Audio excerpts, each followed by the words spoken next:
আসসালামু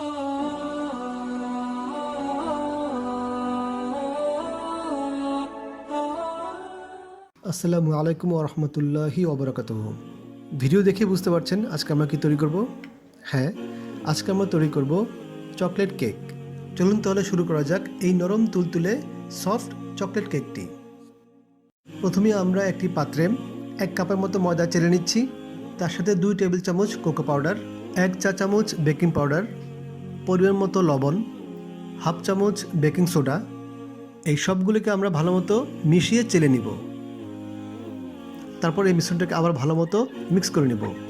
তারপর আমরা একটি ব্লেন্ডার মেশিনে 2টি ডিম দিচ্ছি, প্রায় 1 কাপের মতো চিনি দিচ্ছি, 4 চামচের মতো তেল দিচ্ছি।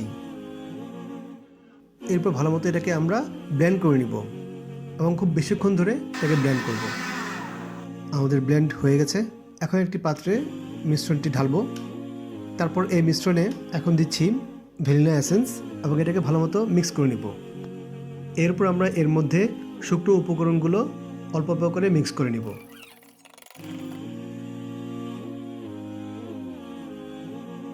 আমাদের মিশ্রণটি কমপ্লিট হয়ে গেছে। এখন আমরা একটি পাত্রের মধ্যে একটা কাগজ দিয়ে দিয়েছি, কাগজের উপরে এবং পাত্রের চারপাশে আমরা তেল ব্রাশ করে দিয়েছি এবং এর মধ্যে আমাদের সম্পূর্ণ মিশ্রণটি ঢেলে দিব। সম্পূর্ণ মিশ্রণ ঢালার পর আমরা কয়েকবার এভাবে ঝেঁকে নিব যেন ভিতরে কোনো বাবলস না থাকে এবং একটি টুথপিক দিয়ে আরেকবার মিক্স করে নিব। এখন আমরা চুলায় একটা কড়াইয়ের উপর একটা স্ট্যান্ড দিয়ে তার উপরে এই পাত্রটি রেখে দিব। তারপর সম্পূর্ণটা ঢেকে দিব। চুলার হিটটা ঠিক এরকম রেখে আমরা প্রায় 1 ঘন্টার মতো এটাকে বেক করব। প্রায় 1 ঘন্টা পর আমরা একটু চেক করে দেখছি কেকটি তৈরি হয়েছে কিনা। আলহামদুলিল্লাহ, মনে হচ্ছে হয়ে গেছে। আমি একবার একটি টুথপিক দিয়ে চেক করে দেখি।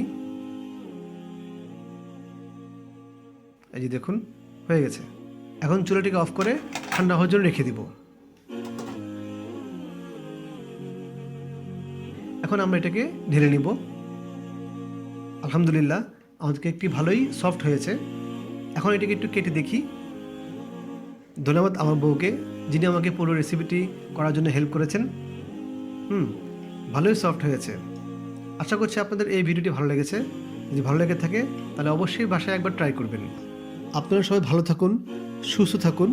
আসসালামু আলাইকুম রহমতুল্লাহি ওয়া বারাকাতুহু।